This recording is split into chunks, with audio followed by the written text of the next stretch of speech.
Hello दोस्तों, आप सभी का स्वागत है हमारे यूट्यूब चैनल पर। आज के इस वीडियो में हम एनपीएसएल नरोड़ा साइट पर जो आपके प्लांट ऑपरेटर का एग्ज़ाम कंडक्ट हुआ था, उसके अंदर जो क्वेश्चन पूछे गए थे वो क्वेश्चन मैं आज के इस वीडियो में सॉल्व करवाने वाला हूँ। इसमें जो क्वेश्चन है उसमें अधिकतर क्वेश्चन आपके स्टेज सेकंड एडवांस टेस्ट के हैं और इसमें से कुछ क्वेश्चन आपके स्टेज 1 के भी इसमें शामिल है।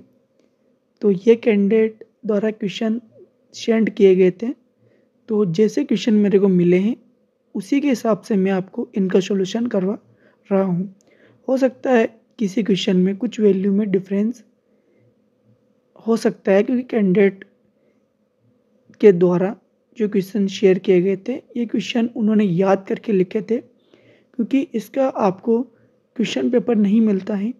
इसी कारण जो कैंडिडेट एग्ज़ाम देने गए थे और उनको जो क्वेश्चन याद रहे थे वो क्वेश्चन उन्होंने शेयर किए थे और वही क्वेश्चन मैं आपके साथ में आज डिस्कस करने वाला हूँ।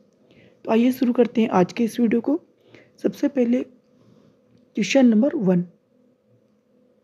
क्वेश्चन नंबर 1 इस प्रकार है, 12 ml एसीटोन में कितना जल मिलाया जाए कि सांद्रता 48% हो जाए। तो आपको कितना जल ऐड करना है, तो सांद्रता बराबर होता है विलेय का आयतन या फिर मात्रा। यहाँ पर आयतन भी हो सकता है ml में और मात्रा यानी ग्राम में भी हो सकती है, बटा विलयन का आयतन। विलयन आपके होता है विलेय प्लस विलायक आयतन, और आप विलेय बराबर आप यहाँ पर विलयन बराबर लिख सकते हैं विलेय प्लस विलायक। विलेय वह होता है जिसकी मात्रा कम होती है, विलायक जिसकी मात्रा ज़्यादा होती है। तो यहाँ पर आपको क्या दिया गया है क्वेश्चन के अंदर, विलेय की मात्रा कितनी है 12 ml, और आपको ज्ञात क्या करना है विलायक का आयतन, और सांद्रता आपको कितनी दी गई है 48%। तो सांद्रता है कितनी है 48/100, और विलेय का आयतन कितना है 12 ml। विलयन का आयतन जिसमें विलेय और विलायक का आयतन, तो विलेय का आयतन कितना है 12 और विलायक का हमें ज्ञात करना है तो जल यानी वाटर, तो हम इसके लिए मानेंगे W सिंबल। तो अब हम इसको सॉल्व करते हैं, हम इसको यहाँ से कैंसिल करते हैं, 12 एकम 12 और 12 चौक 48 4 टाइम, और 100 को 4 से कैंसिल करेंगे तो 4 एकम 4 और 25 चौका 100। तो यहाँ से आपको प्राप्त होता है 1/25 बराबर 1/12 प्लस W। तो यहाँ से आपको प्राप्त होता है W प्लस 12 बराबर 25। यहाँ से हम W की वैल्यू ज्ञात करेंगे तो 25 माइनस 12 कितना आएगा 13 ml। तो आपके यहाँ पे करेक्ट आंसर रहेगा option C 13 ml। Question number 2, सबसे भारी तत्व कौन सा है, यानी कि इसमें किसका द्रव्यमान ज़्यादा होगा। तो आपके ऑप्शन इस प्रकार थे, एल्फा कण, इलेक्ट्रॉन, प्रोटॉन और न्यूट्रॉन। आपका यहाँ पे करेक्ट आंसर रहेगा ऑप्शन ए एल्फा कण। क्वेश्चन नंबर 3, ब्रोमीन का परमाणु क्रमांक कितना होता है। तो ब्रोमीन का परमाणु क्रमांक होता है 35। क्वेश्चन नंबर 4, एक पिंड को मीनार से फेंका जाता है, लास्ट 2 सेकंड में 40 मीटर दूरी तय करता है, तो टावर की ऊंचाई ज्ञात कीजिए। तो आपके 90 सेकंड में जो दूरी तय की जाती है वो इस प्रकार होती है, u प्लस g/2 2n-1। इस सूत्र से हम ज्ञात करते हैं।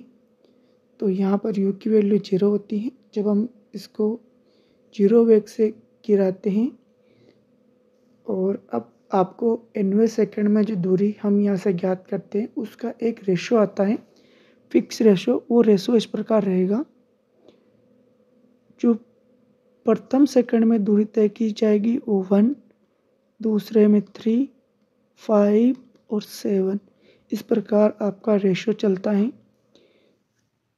तो जैसे कि यदि आपका जो प्रथम सेकंड में तय की गई दूरी 5 है तो दूसरे में 15 होगी और तीसरे में 25 होगी, यानी कि आपके मल्टीपल प्राप्त होता है और वो मल्टीपल इस रूप में प्राप्त होगा। तो यहाँ पर यह कहा गया है कि अंतिम 2 सेकंड में 40 मीटर दूरी तय होती है। तो यदि हम अंतिम 2 सेकंड 5 और 7 को मानते हैं तो 12 आता है, और 12 को अगर 40 को 12 से डिवाइड करेंगे तो आपको एक पूर्ण अंक नहीं मिलता है। तो इसीलिए हम 3 और 5 को लास्ट 2 सेकंड मानेंगे 8, तो हम 40 डिवाइड बाई 8 करेंगे तो आपका आएगा 5। तो आपके जो दूरी का मान है वो कितना है 5। तो प्रथम सेकंड में जो दूरी चली जाएगी वो होगी x, दूसरी होगी 3x और तीसरी होगी आपके 5x। तो हम यहाँ से 8x बराबर मानेंगे 40, x बराबर कितना है आपके 5। तो हम 5 की वैल्यू पुट करेंगे, 5, 15 और 25। तो हम इसको ऐड करते हैं तो आपको प्राप्त होगा 45। तो यहाँ पर मीनार की ऊंचाई कितनी प्राप्त होती है 45 मीटर। तो इस प्रकार यदि आपको पता है कि 90 सेकंड में जो दूरी तय होती है वो किस रेशो में आती है तो भी आप ज्ञात कर सकते हैं, और आप सूत्र से वैसे भी इसको प्राप्त कर सकते हैं। सूत्र में आपके थोड़ा लंबा हो जाएगा। क्वेश्चन नंबर 5, रासायनिक अभिक्रिया में किसका संतुलन होता है? तो रासायनिक अभिक्रिया में द्रव्यमान संरक्षण लागू होता है, यानी कि रासायनिक अभिक्रिया में द्रव्यमान का संरक्षण होता है। क्वेश्चन नंबर 6, रक्त क्या है? रक्त आपके एक कोलाइडल सस्पेंशन है। क्वेश्चन नंबर 7, एक संख्या में उसका योज्य प्रतिलोम जोड़ने पर क्या प्राप्त होगा? तो आपको 0 प्राप्त होगा। तो यदि हम योज्य प्रतिलोम जोड़ते हैं, यानी कि कोई भी संख्या जैसे कि x है तो उसका योज्य प्रतिलोम होगा -x। तो इस प्रकार आपको कितना प्राप्त होगा? 0। क्वेश्चन नंबर 8, 2 ओम, 3 ओम और 5 ओम के प्रतिरोध समांतर क्रम में जोड़े गए हैं 10 वोल्ट की बैटरी के साथ में। तो 3 ओम प्रतिरोध में विभव पतन क्या होगा, यानी कि विभवांतर कितना होगा? तो यहाँ पर आपको विभवांतर ज्ञात करना है, और यहाँ पर कौन सा संयोजन है? समांतर क्रम संयोजन। तो समांतर क्रम संयोजन के अंतर्गत आपके प्रत्येक प्रतिरोध के सिरों पर V का मान समान होता है और I का मान अलग अलग होता है, यानी धारा अलग अलग होगी और विभवांतर समान होगा। जबकि श्रेणी क्रम समांतर में धारा समान होती है, विभवांतर अलग अलग होता है। तो आपके समांतर क्रम संयोजन है, तो यहाँ पर प्रत्येक प्रतिरोध के सिरों पर आपको 10 वोल्ट प्राप्त होगा विभवांतर। तो आपके यहाँ पर 3 ओम प्रतिरोध के लिए कितना विभवांतर होगा? 10 वोल्ट। तो यदि आपको इसका कॉमन लॉजिक पता है फिर भी आप इसको सॉल्व कर सकते हैं। क्वेश्चन नंबर 9, ट्रांजिस्टर के किस भाग को अत्यधिक डोपिंग किया जाता है? ईमीटर, यानी कि उत्सर्जक। इसकी स्पेलिंग होती है EMITR। इस टाइप से कुछ इसकी स्पेलिंग रहती है, जबकि हिंदी में हम इसको बोलते हैं उत्सर्जक। आपके ट्रांजिस्टर के 3 भाग होते हैं। 3 भाग में आता है आपके, पहला आता है ईमीटर, दूसरा आता है आपके बेस और तीसरा आता है आपके कलेक्टर। उत्सर्जक, आधार और संग्राहक। तो डोपिंग में सबसे ज़्यादा डोपिंग इमीटर में, और यदि हम क्षेत्रफल के हिसाब से देखते हैं तो सबसे ज़्यादा जो एरिया होता है वो आपके कलेक्टर यानी संग्राहक का होता है। इस बार इसमें डोपिंग से पूछा गया था। यदि आपके ये पूछा जाए कि किसका आकार ज़्यादा होता है तो आपके इसमें कलेक्टर रहेगा आकार के रूप में, और डोपिंग में उत्सर्जक यानी इमीटर। क्वेश्चन नंबर 10, लोहे का शुद्धतम रूप है। तो लोहे का शुद्धतम रूप होता है पिटवा लोहा। इसको हम रोट आयरन भी बोलते हैं। क्वेश्चन नंबर 11, ए एक कार्य को 9 दिन में कर सकता है, बी ए से 50% अधिक दक्ष है, तो बी उसी कार्य को कितने दिन में करेगा। तो यहाँ पर ए कितने दिन में करता है, 9 दिन, और बी ए से कितना अधिक दक्ष है, 50%। तो हम यहाँ पे पहले कार्य क्षमता ज्ञात करेंगे। माना कि जो आपके ए की कार्य क्षमता है वो आपके हैं 100, तो बी की कार्य क्षमता होगी यानी 100 का 50% अधिक यानी 150%, तो आपका आएगा 150। हम इनकी कार्य क्षमताओं का अनुपात क्या करेंगे, तो इसका अनुपात आएगा 2:3। तो एक की कार्य क्षमता कितनी है, 2, और एक कितने दिनों में कार्य करता है, 9 दिन में। तो कुल कार्य कितना होगा, तो एक ही कार्य क्षमता बराबर होगा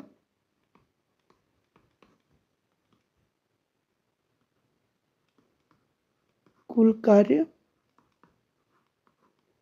बटा लिया गया समय।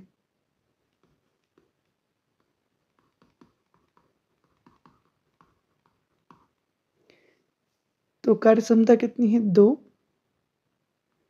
बराबर, और कुल कार्य हमें यहाँ पे ज्ञात करना है। क्षमता कितनी है यानी लिया गया समय कितना है, 9 दिन, तो कुल कार्य कितना होगा, 18 दिन। आपके कुल कार्य 18 दिन है।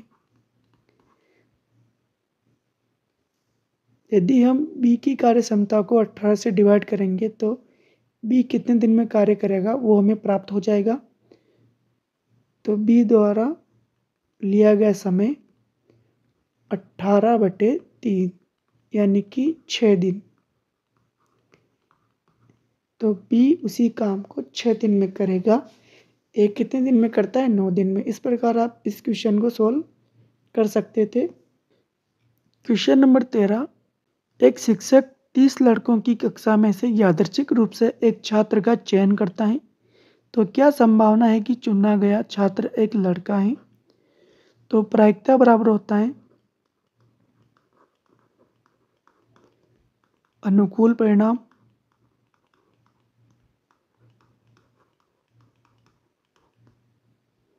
बटा कुल परिणाम। तो यहाँ पे अनुकूल परिणाम कितने हैं, यानी कि 30 लड़कों की क्लास में से एक लड़का चुनना है, तो आप 30 में से कोई भी लड़का चुन सकते हैं। तो यहाँ पर अनुकूल परिणाम कितने होंगे, 30, कुल परिणाम कितने हैं, 30। तो आपके यहाँ पे प्रायिकता कितनी होगी, 1। और यदि आपसे चुनने का तरीका पूछा जाए कि आप कितने तरीके से चुन पाएंगे, तब उस कंडीशन में आपका आंसर रहेगा 30। क्वेश्चन नंबर 14, वह कौन सा यौगिक है जिसमें आयनिक एवं सहसंयोजक दोनों बंध पाए जाते हैं।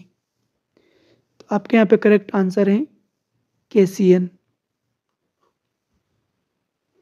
यहाँ पर आयनिक और सहसंयोजक दोनों बंध पाए जाएंगे। क्वेश्चन नंबर 15, लोहे पर जंग लगना कौन सी अभिक्रिया होती है। तो इस क्वेश्चन में कैंडिडेट को कन्फ्यूजन था, क्योंकि वहाँ पर ऑप्शन में ऑक्सीकरण और रेडॉक्स दोनों दिए गए थे, जबकि होता यह है कि आपको ऑक्सीकरण और रेडॉक्स में कोई एक ऑप्शन देखने को मिलता है। तो अधिकतर कैंडिडेट ने ऑक्सीकरण किया था, जबकि यहाँ पे करेक्ट आंसर होगा रेडॉक्स। जब भी लोहे पर जंग लगने की अभिक्रिया के बारे में पूछा जाता है तो आपको यह ध्यान रखना है, रेडॉक्स अगर ऑप्शन में है तो आपको रेडॉक्स टिक करना होगा, क्योंकि यह मोर एक्यूरेट आंसर है। यदि रेडॉक्स ऑप्शन में नहीं है तो आप ऑक्सीकरण पर टिक कर सकते हैं।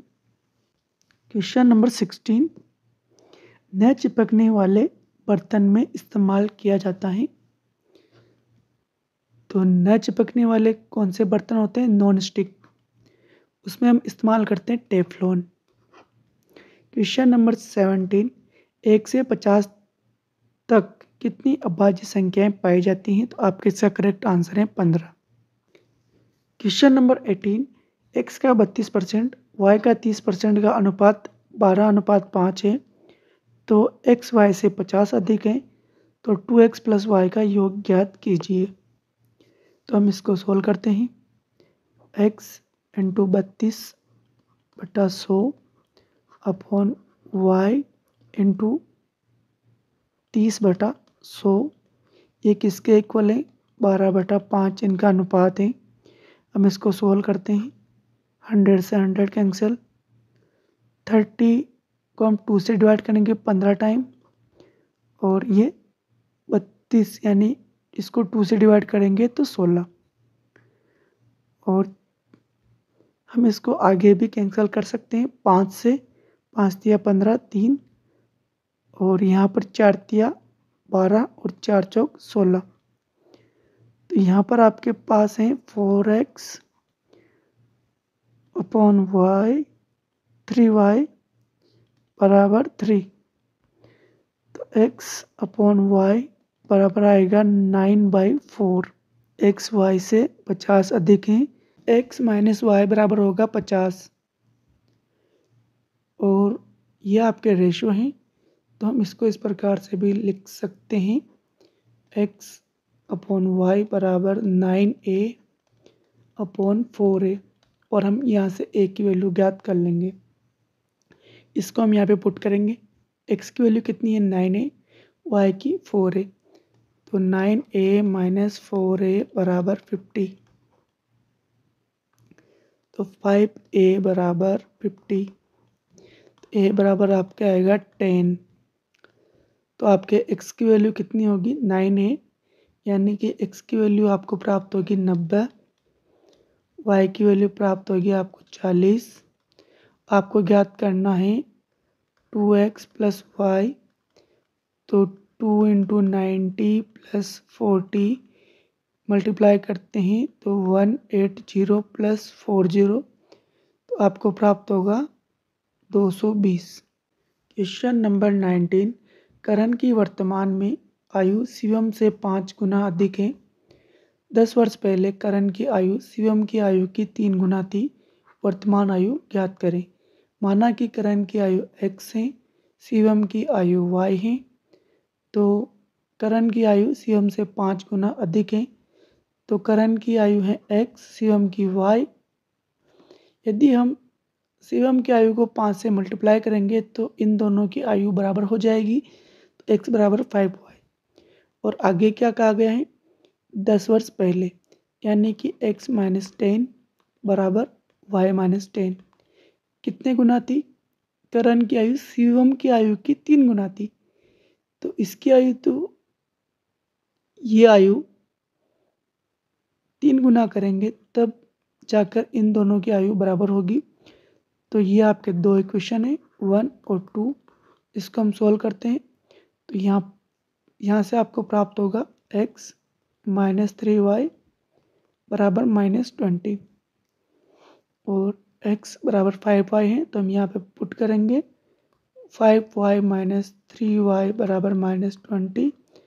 तो यहाँ से आपको y बराबर प्राप्त होगा -10, जबकि यहाँ पे एज है तो माइनस में नहीं हो सकती है, तो y बराबर हम कितना लेंगे? 10। तो x की वैल्यू कितनी होगी आपके? x बराबर है आपके 5y और y की वैल्यू कितनी है 10, तो 5 इंटू 10 50। तो करण की आयु कितनी है 50, शिवम की आयु कितनी है 10। क्वेश्चन नंबर 20, एक पासे को फेंकने पर सम संख्या प्राप्त होती है। सम संख्या आने की प्रायिकता होती है आपके अनुकूल परिणाम बटा कुल परिणाम। तो आपके अनुकूल परिणाम कितने हैं? अनुकूल परिणाम है आपके 2, 4 और 6। और कुल परिणाम कितने हैं? 1, 2, 3, 4, 5 और 6। एक पासे में 6 अंक होते हैं, 1 से लेकर 6 तक। तो कुल परिणाम कितने हुए? ये 6। और इसमें सम की संख्या कितनी होती है? 2, 4, 6 यानी 3। तो अनुकूल परिणाम कितने हुए? 3। तो प्रायिकता होगी आपके 3/6। इसको सॉल्व करने पर प्राप्त होगा 1/2। क्वेश्चन नंबर 21, आदर्श गैस के लिए संपीड़ितता गुणांक कितना होता है? तो आपके यहाँ पे करेक्ट आंसर है 1। क्वेश्चन नंबर 22, ऊर्जा का मात्रक किसके समान होता है? तो आपके यहाँ पे करेक्ट आंसर है वाट into second.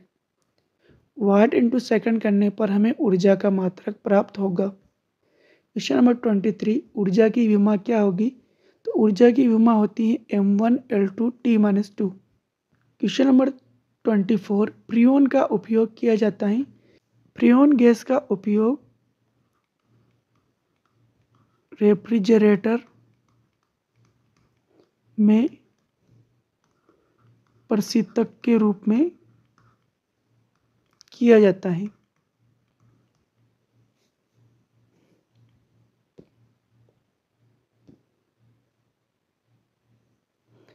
Question number 25, rear view यानी पीछे का दृश्य देखने के लिए कार में कौन सा दर्पण का उपयोग किया जाता है?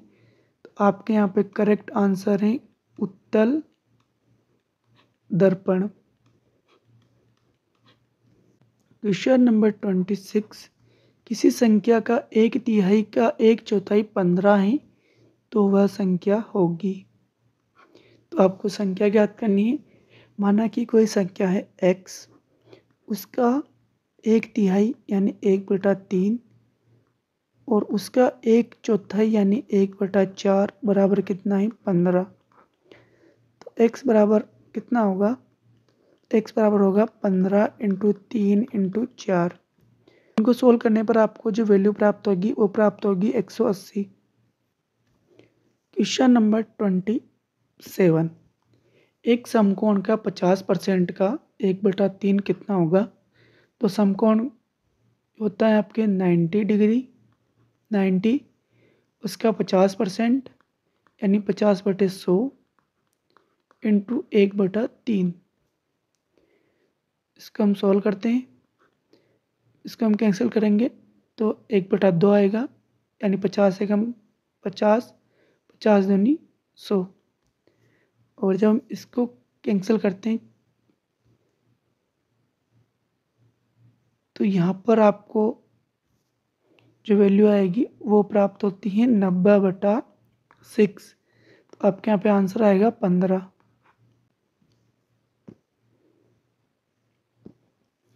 क्वेश्चन नंबर 28, दो लड़के एक बिंदु से 3 किलोमीटर तथा 2 किलोमीटर की चाल से एक दूसरे की विपरीत दिशा में चल रहे हैं, तो 2 घंटे बाद उनके बीच की दूरी कितनी होगी?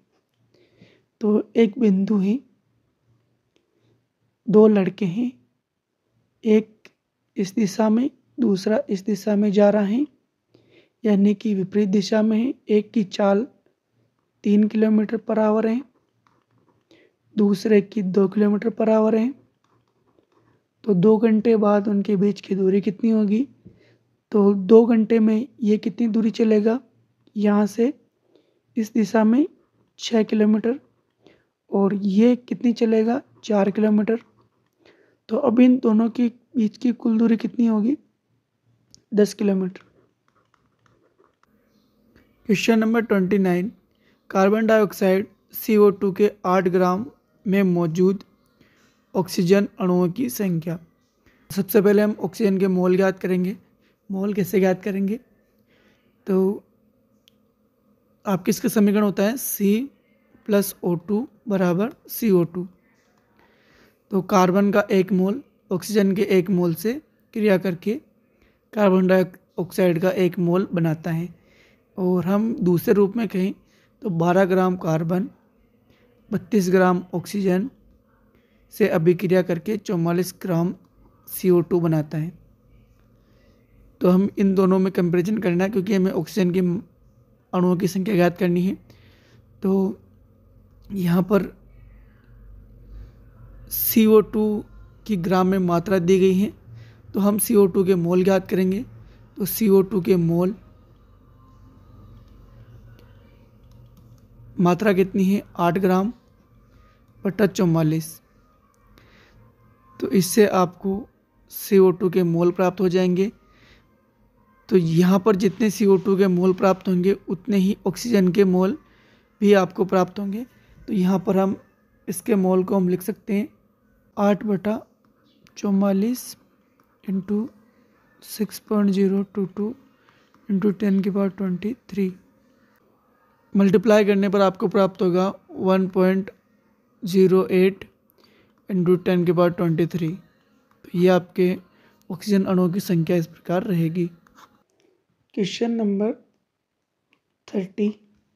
एक व्यक्ति 10 किलोमीटर पश्चिम में चलता है तथा 24 किलोमीटर उत्तर में चलता है। प्रारंभिक बिंदु से उसकी दूरी कितनी होगी? तो सबसे पहले आपको डायरेक्शन पता होनी चाहिए कि आप बोर्ड या फिर बुक के अंदर डायरेक्शन किस प्रकार से मानते हैं। तो आपके डायरेक्शन इस प्रकार से मानते हैं: ईस्ट, वेस्ट, नॉर्थ और साउथ। तो इस क्वेश्चन में क्या कहा गया है? एक व्यक्ति 10 किलोमीटर पश्चिम में चलता है और 24 किलोमीटर चलेगा उत्तर की तरफ। तो आपको यहाँ पर कर्ण ज्ञात करना होगा। ये आपके कितना है? 10। ये कितना है? 24। और आपको ये ज्ञात करना है। तो कर्ण ज्ञात करने के लिए आपको कर्ण स्क्वायर बराबर आधार का स्क्वायर यानी 10 का स्क्वायर प्लस लंब यानी 24 का स्क्वायर। तो 10 का स्क्वायर होगा आपके 100 और 24 का स्क्वायर होगा 576 576। जब इसको ऐड करेंगे तो आपके ये आएगा 676। जब आप इसका अंडर रूट ज्ञात करेंगे तो अंडर रूट आपका आएगा 26 यानी कि 26 मीटर इन दोनों बिंदुओं के बीच की दूरी है। Question number 31। वेग व समय ग्राफ का क्षेत्रफल मान देगा। किसका मान देगा? विस्थापन का। वेग व समय का जो ग्राफ का क्षेत्रफल होता है वो विस्थापन का मान देगा, और वेग और समय का जो ढाल या फिर अनुपात होता है वो आपके त्वरण का मान देता है। तो आपके इस क्वेश्चन का करेक्ट आंसर था विस्थापन। Question number 32। जल में कीटाणुओं को मारने में कौन सी गैस का उपयोग किया जाता है? तो आपके इसका करेक्ट आंसर है Cl2 chlorine gas. Question number 33। Sachin की 11 पारियों का औसत निश्चित है। यदि 12वीं पारी में 120 रन बनाता है तो उसका औसत 5 से बढ़ जाता है। औसत ज्ञात करना है। तो 11 पारियों का औसत माना हमने x है। तो x बराबर कितना होगा?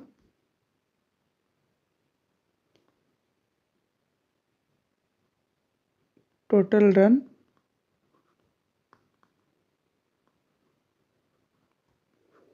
बटा 11। तो टोटल रन कितने होंगे? 11x। और जब 12वीं पारी में कितने रन बनाता है? 120। तो एवरेज कितना बढ़ेगा? 5। x प्लस 5, ये आपका नया एवरेज है। टोटल रन कितने हैं 11 पारियों के, 11x। 12वीं पारी में कितने रन बनाए 120 अपॉन 12, तो 12x प्लस 60 बराबर 11x प्लस 120। हम इसको इधर ट्रांसफर करते हैं तो x बराबर आपको कितना प्राप्त होगा 60। तो आपका पहले एवरेज कितना था 11 पारियों का 60, और 12वीं पारी के बाद आपका नया एवरेज होगा, न्यू एवरेज, वो कितना होगा 65। क्वेश्चन नंबर 34, इसमें एक अनुक्रम दिया गया है। आपको इस अनुक्रम में कौन सा लॉजिक है वो पता करना है। इसके लिए आपको वीडियो को पॉज करना है और इसको सोल्व करने की कोशिश करनी है। फिर भी लॉजिक नहीं मिलता है तो आपको वीडियो को आगे देखना है। तो इसमें कौन सा लॉजिक है, तो हम इसको मल्टीप्लाई के रूप में लिखेंगे। यहाँ पर आप लिख सकते हैं 2 इंटू 3, इसको हम लिख सकते हैं 3 इंटू 4, और इसको हम लिख सकते हैं 4 इंटू 5, इसको हम लिख सकते हैं 5 इंटू 6, इसको हम लिख सकते हैं 6 इंटू 7। तो जो अगला नंबर आएगा वो आपका आएगा 7 इंटू 8। 7 इंटू 8 करेंगे तो आपका आंसर आएगा 56। क्वेश्चन नंबर 35, 4:40 पर घंटे व मिनट की सुई के बीच में का कोण बताइए। दोनों सुइयों के बीच का कोण 30 इंटू कोष्टक घंटा माइनस मिनट अपॉन 5 कोष्टक बंद प्लस मिनट अपॉन 2, इसी का उपयोग करते हुए हम इस क्वेश्चन को सोल्व करेंगे। तो 30 इंटू कोष्टक 4 माइनस 40 अपॉन 5 कोष्टक बंद प्लस मिनट कितने हैं, तो मिनट भी 40/2। तो हम इसको सोल्व करेंगे, इसको हम कैंसिल करते हैं तो 8 बार, तो यहाँ पर आपको प्राप्त होगा 30 इंटू 4 में से माइनस 8 जाएंगे तो -4 प्लस 20 माइनस 120 प्लस 20। तो यहाँ पर आपको जो एंगल प्राप्त होगा वो प्राप्त होगा 100 डिग्री। और आपके जो नेगेटिव चिन्ह आता है उस नेगेटिव चिन्ह को हम छोड़ देते हैं, क्योंकि ये ट्रिक में कहा गया है कि आपके नेगेटिव आने पर नेगेटिव चिन्ह को छोड़ना है। क्वेश्चन नंबर 36, 1 मिनट व सेकंड की सुई की कोणीय गति का अनुपात कितना होगा 1:60। क्वेश्चन नंबर 37, एक घन का क्षेत्रफल दिया गया था और घन का आयतन ज्ञात करना था। घन का क्षेत्रफल होता है 6 इंटू भुजा स्क्वायर। तो आपको क्षेत्रफल से भुजा ज्ञात करनी थी, और भुजा ज्ञात करने के बाद जो आयतन होता है वो होता है a क्यूब। तो आपको उसका क्यूब करना था, आपको आंसर मिल गया होगा। क्वेश्चन नंबर 38, गोले के आयतन का अनुपात दिया गया है 8:27। तो गोलों के क्षेत्रफल का अनुपात ज्ञात करो। तो गोले का आयतन का सूत्र होता है 4/3 पाई आर क्यूब। तो यहाँ पर दो गोले हैं तो r1 cube plus 4/3 pi r2 cube equal to 8:27। 4/3 पाई से कैंसिल कर देंगे तो r1 cube upon r2 cube कितना है, 8 को हम लिख सकते हैं 2 की पावर 3 और 3 की पावर 3। तो r1 अपॉन r2 की वैल्यू कितनी है 2/3। तो हमें क्षेत्रफल ज्ञात करना है। क्षेत्रफल होता है 4 पाई r1 स्क्वायर अपॉन 4 पाई r2 स्क्वायर, ये इसका अनुपात होगा क्षेत्रफल का। तो 4 पाई से 4 पाई कैंसिल, R1/R2 का स्क्वायर। तो R1/R2 कितना है, 2/3 का स्क्वायर। तो आपको प्राप्त होगा 4/9। तो ये आपके क्षेत्रफल का अनुपात है। क्वेश्चन नंबर 39, समतापीय प्रक्रम में समान होगा। तो क्या समान होगा, तापमान। समतापीय प्रक्रम के लिए डेल्टा T बराबर 0 होता है। क्वेश्चन नंबर 40, गेट में इनपुट 0 और 1 देने पर आउटपुट 1 आएगा तो वह गेट होगा। तो आपके यहाँ पे करेक्ट आंसर था और या फिर नेंड गेट। और या नेंड गेट में हम 0 और 1 इनपुट देने पर आउटपुट 1 प्राप्त होता है।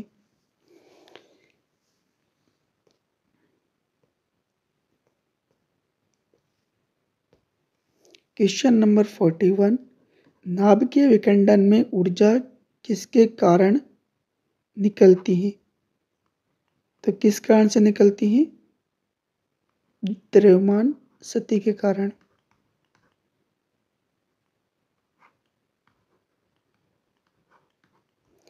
जो आपके डेल्टा M मास में कमी आती है, उसी के फलस्वरूप ऊर्जा उत्पन्न होती है।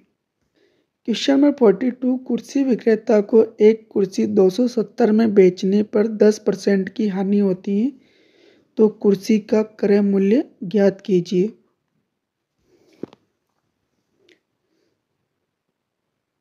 तो 10% हानि यानी कि उसे वस्तु का जो मूल्य था उसका 90% मिला, यानी x का 90% बराबर कितना है, 270।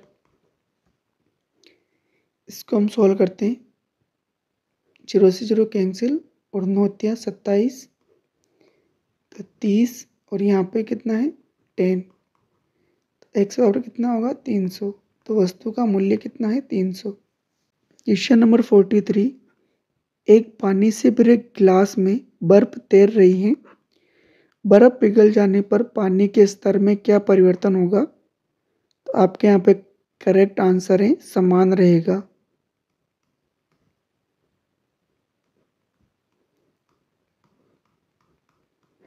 बर्फ पूर्ण पिघल जाने पर भी जल स्तर में कोई परिवर्तन नहीं होगा। तो इस प्रकार ये क्वेश्चन पूछे गए थे। इन 43 क्वेश्चन में आपको सॉल्यूशन में कुछ भी दिक्कत है तो आप कमेंट बॉक्स में कमेंट करके पूछ लेना। आज के इस वीडियो में इतना ही। Thank you so much.